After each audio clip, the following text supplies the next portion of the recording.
Mbote, notre cher internaute, Mbote Balandi, ya chaîne Bino Bolingara Mingi, chaîne du peuple, Super Info TV, Bisiga Tubozomi, Bino Batubolanda, ka chaîne Nabino, chaîne où ils ont service du peuple congolais, chaîne où ils pèsent le peuple congolais, information Nandenge et Sengeli, tu peux savoir jamais information parce qu'information est quoi, mais tu peux savoir information après avoir analysé, après avoir contacté plusieurs sources. Tu as un copier sa information parce que tu as super info, donc il faut information, ils ont la vraie et réelle. Faut information, ils ont la traiter, ils ont la analyser avant ya copier ça no très short internaute. Tout balandi nyonso oyo bazara toujours na sima ya chaîne du peuple Super Info TV na kati ya République démocratique du Congo topé libanda ya mboka.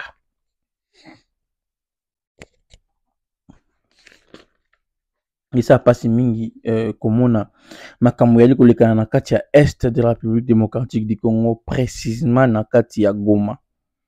Bande konanga ya koloba eza tellement ebele na ngo na osenga bino bo pesa nga intention bo pesa pe bona na pe na attention na bokebi nyonso émission oyo to pesa bino na makambo elekizo lekana na kati ya est, deuxième bombardement. Donc après bombe ya liboso oyo ekoyaki likolo ya ndako,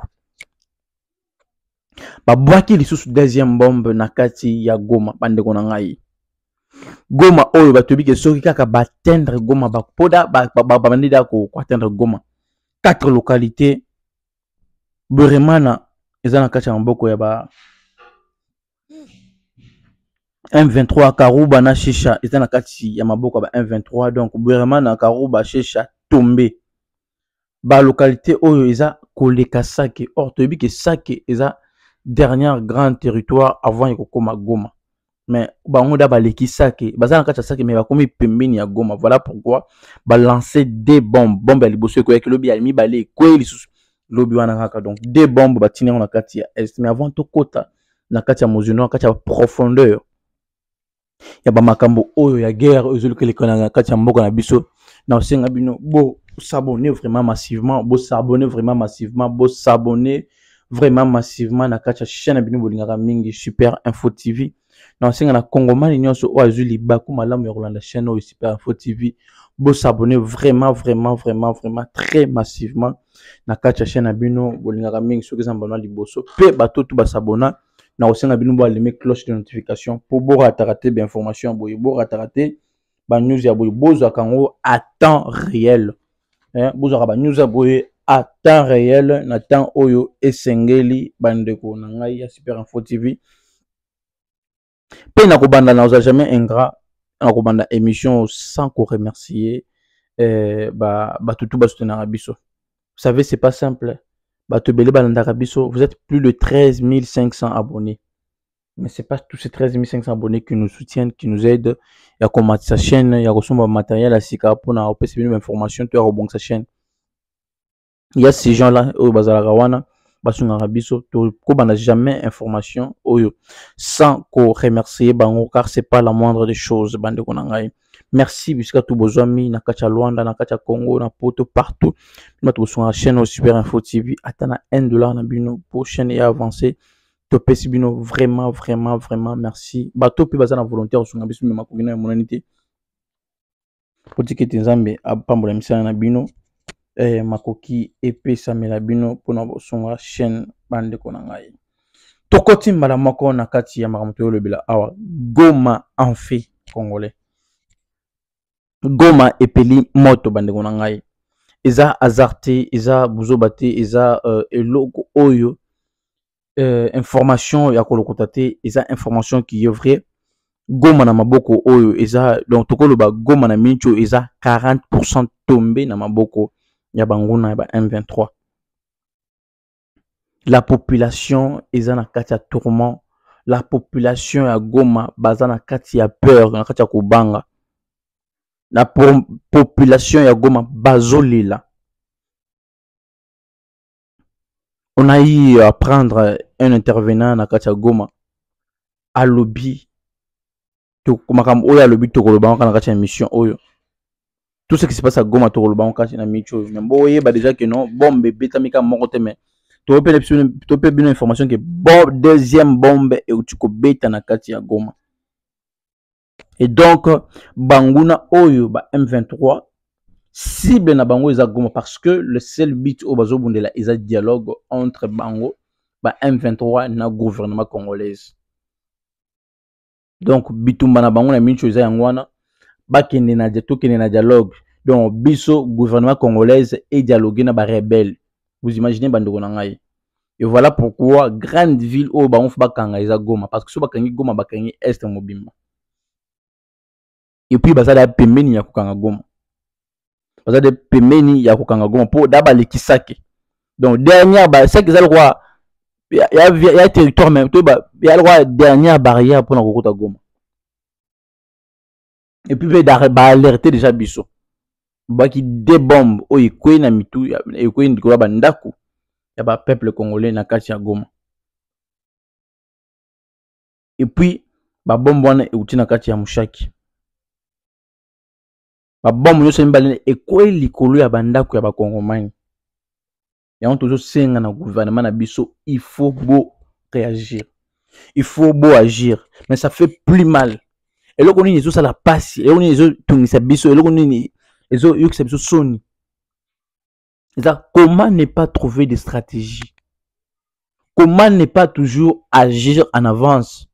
Donc, biso photo de la rare banguna baya, basa la réaction, ba agir, pour biso ko réagir. Ça n'a pas de sens. Pourquoi seulement attendre les actions de nos ennemis pour que nous on vienne réagir?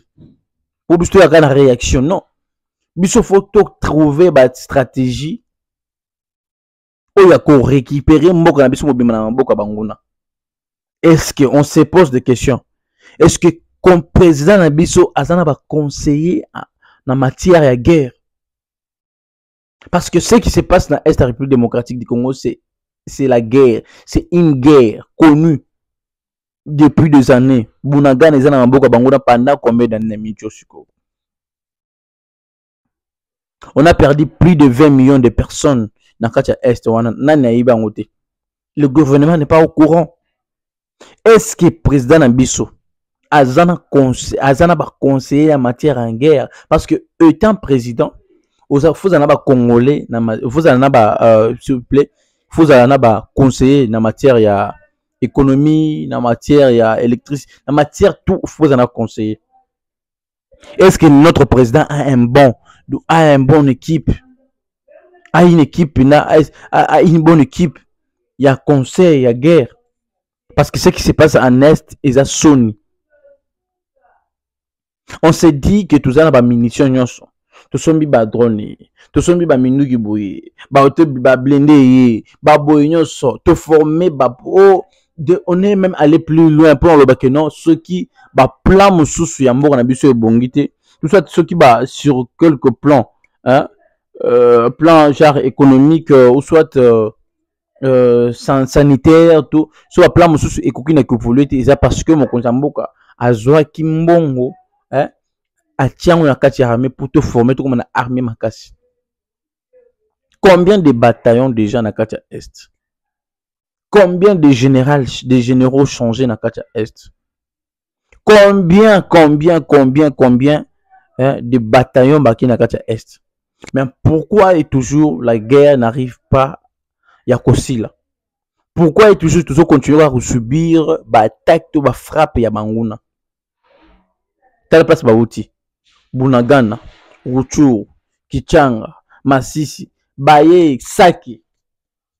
Si bakomi kokota Goma, est-ce que notre gouvernement est au courant des maramions sur le canal Oyo? Ou soit bazaba complice? On peut le dire. Soit bazaba complice, on peut le dire. Parce que population ya Goma, Mwatoto Yambaki, qu'est-ce qu'ils ont dit? Ils ont dit l'état de siège est du néant. L'état de siège est du néant. Pourquoi? Parce que basoda nyos oyo baki état de siège bakoma kotonga bandako, ils ont abandonné leur poste pour na kokende kotonga bandako. Basoda nyos oyo bakende état de siège bakoma ba chef ba carré minier.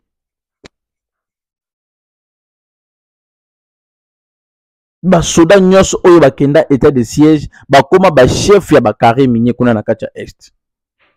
Basoda nyonso oyo bakenda état de siège nde baza na baimmeuble na Kinshasa olelo. Donc leur mission bazo exécuter yango malamu te. Bango bakoma kolanda mbongo, bakoma na makambo etali mbongo, bakoma na cop ya mbongo, donc babosana bit oyo bakenda kosala kuna, oyo basalaka kuna. C'est les soldats maintenant qui construisent des grandes maisons, qui achètent des grandes parcelles à la ville à Kinshasa, peu partout dans le Congo. C'est des soldats qui sont devenus maintenant des milliardaires au Bazana-Katia Est.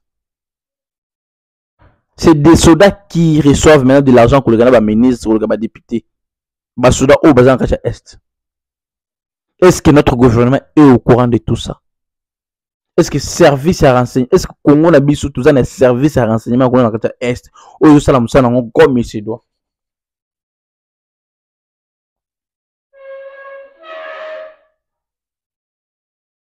L'État congolais doit agir. Et c'est quoi la réaction de l'État congolais? Il faut tous se dissocier, tout le monde américain. Comment est-ce que président Nabiso, tout gouvernement Nabiso, bien que na guerre aux Est, américain bazan na simana yango. Parmi bateaux ba ravitaillaka ba M23, parmi les gens qui mettent leur argent et puis qui envoient même leurs soldats jusqu'au front, donc ceux qui ont fond Nabiso, bon na tina ba soldats américains bazakuna. Pourquoi? Pour aider banguna koyi ba minéraux Nabiso. Na koboma na ko violer bandeko na biso.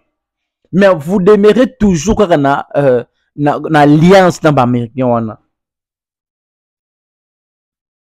Le gouvernement biso tout ça incapable ya ko kata balien na Uganda. Ya ko kata balien na Rwanda.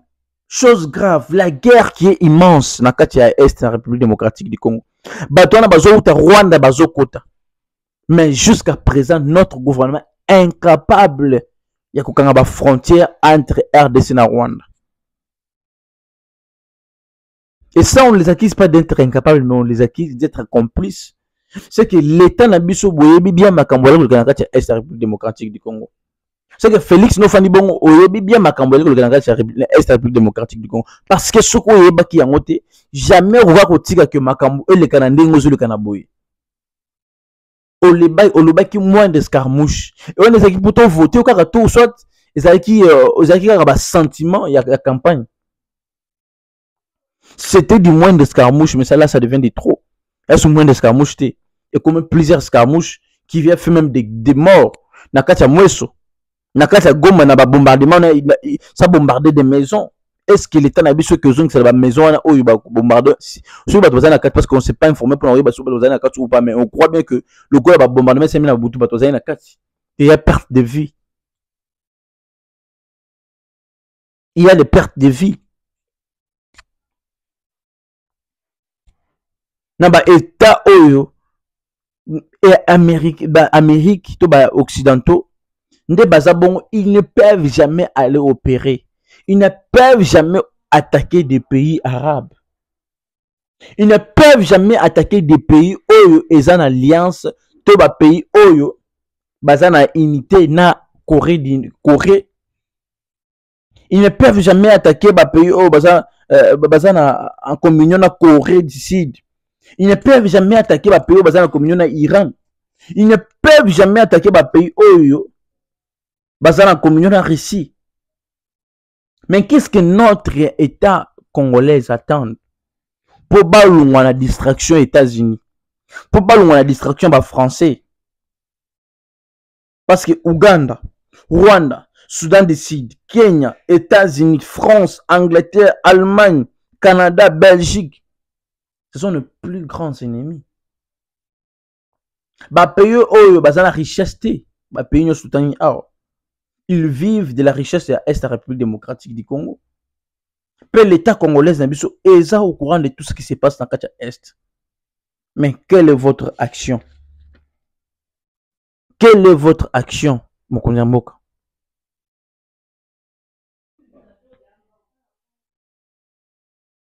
Quelle est votre action, mokonzi mboka? Il faut changer de stratégie. Il faut changer de stratégie de guerre. Parce que trop c'est trop, on en a marre de perdre les gens, on en a marre. Ya komona mboka na biso ezokeni na kokoma ya banguna. Parce que Kozogoma, c'est prendre une très grande partie à mboka na biso. Et puis l'État congolais est au courant de ce qui nous attendent. Après que Munguna a s'occupé, toi s'accaparer, na Goma Mombimba, l'État congolais sait bien ce qui va arriver. Après, donc il y a un dialogue na ba rebelle. Donc, mais à Mincho, ils ont déjà à 70%. Donc, ba rebelle à Mincho, déjà à 70% il y a action à Bango. Parce que leur plus grande action, c'est à cause de Goma. Et maintenant, baza déjà na porte à Goma. Bango na Mincho, baza na porte à Goma. Conseiller disent, tu as des informations, tu as oh, bazu mouchaki, bazu mouchaki wabi. La fois de ces bazu mouchaki, arrêtez de désinformer les gens.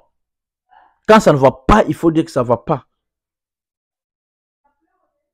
Quand ça ne va pas, il faut le dire à haute voix, ça ne va pas. Au lieu que bandeko na biso bazo kufa, bandeko na biso bazo kufa, bazo nyoko makuna, population Goma na Mincho baza na désespoir. Population Goma na Mincho baza na kobanga. Parce que des bombes déjà écouées na Goma. Baza na kobanga makasi. La ville risque d'être totalement bombardée, occupée. Parce qu'après des bombardements, aucune réaction du gouvernement congolais. Après des bombardements, aucune réaction du gouvernement congolais. Après des bombardements.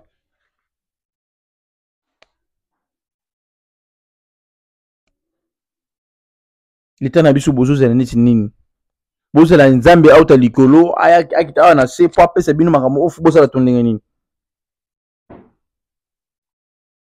Parce que na moko na biso na Est la République démocratique du Congo, tozana ba minéraux oyo eza capable ya kosala ba bombe nucléaire ya kafu kafu. Et puis même ba bombe ba missile ya minene oyo sama na monde. Ba matière wana eutaka na Est la République démocratique du Congo. Ba matière wana eutaka na kati ya République démocratique du Congo. Pourquoi ne pas, est-ce que c'est l'État maintenant? Parce que je vis Batumsou Basolo de non, le président ou le bac au fond des chambres deux chambres pour réagir. Est-ce que c'est le moment maintenant au fond ces deux chambres? Tant que Bangoulou Bakoumi prêt. Est-ce que Bofan serait des chambres pour la Goma? Et alors Bunagana, alors Kichanga, alors Rutshuru. Mais Bofan serait des chambres parce que Goma n'a Micho et Zogoma occupé. Est-ce que c'est le temps maintenant? Donc Bozeli Bangouna va poussani. Pour Bofan c'est des chambres. Donc Bunagana Bokabela Bango Bunagana. Donc gouvernement congolaise, Boza la peine à Makasi, Bo la peine à RTNC. Hein? Patrick Mouya les gars à RTNC, Ganga Loba que non. Bunagana Ndeza Bongo. Vous pouvez c'est la vérité. Parce que comment vous voudrez vouloir agir quand tango Bakoti Goma? Non, bon les rester na RTNC, Bo Ganga à haute voix, Bo c'est que non. La minute au peuple congolais, Bo Bangate, donc Bo s'inquiéter, Bunagana, d'autres là on va Bunagana ndo bomuya bon tout on ba M23 comme ya ba Rwandais. Bolo papa haute voix no Kichanga na bongo parce que on ba étranger. Comme ya ba M23. Vous avez encouragé no parce que Bunagana est occupé ça fait maintenant plus de 5 ans. Kichanga wana ba Rutshuru wana est-ce qu'ils ont mboka na bisoté? Et d'ailleurs même ce sont des sites, ce sont des endroits où ba minerais tala ebelé. Donc on a ça vraiment on a donc on peut accuser vraiment notre gouvernement d'être complice de tout ce qui se passe dans la République démocratique du Congo. Parce qu'on en a marre de voir tout ce qui se passe, mais notre État congolais reste soumis. Non, trop c'est trop. Ce qui l'État congolais écoutez les matières que j'ai mon peuple tout bien à balabala. Et là ça deviendra trop pire. Parce que mina balabala et là il faut ça là. To bengana mokonzi kubana mokonzi liboso nanu fachi to bana kolonga mokonzi liboso tina c'est parce qu'on en a marre trop c'est trop bato bazokufa wana baza bangombe te mabele wana Rutshuru wana Bunagana to wana eza na kati ya Congo. Et puis comment ça peut se faire que guerre les obuna na kati ya mboka mais botiki ba frontière ya Rwanda na Congo pour les c'est que vous êtes complice. Non, ça fait vraiment trop mal. Ça fait vraiment trop mal. C'est trop mal, ça devient des trop. Et comme il peut y avoir des trop. On en a marre vraiment de voir ce genre ya konzi ko kamabiso. Alors ceux qui bolingi peuple et matin na balabala tout réagir te na ndinga ba peuple, il est temps que boté les en tant que ba konzi bo ça la action. Tu vois pour ça tout le monde a été pour repousser bango bazonga soki Rutshuru bazonga so non, tu vois pour ça tout le monde qui non Bunagana tout et comment équiper na mboka bango ba congolais. Tu vois pour ça tout récupérer ma belle nyonso et tant que ba congolais. Merci vraiment à notre cher internaute balandi ya chaîne Abimbolinga Mingi Super Info TV. Vous en a produit na yo, vous en a produit na yo, vous en a maison na yo, vous en a loko nous ça la publicité na kata chaîne biso to singa yo. Numéro s'affiche na bande de l'écran, benga biso. Vous en a pour ça biso conseil. Vous en a pour ça soutenir biso. Na ba moyen pour tout matcher chaîne biso. Ata ce que vous en a ba matériel, il y a bien au lingo soutenir chaîne. Numéro s'affiche na benga biso et vous ça la biso bien. Quant à moi, je vous dis ciao, on se revoit à la prochaine. Merci.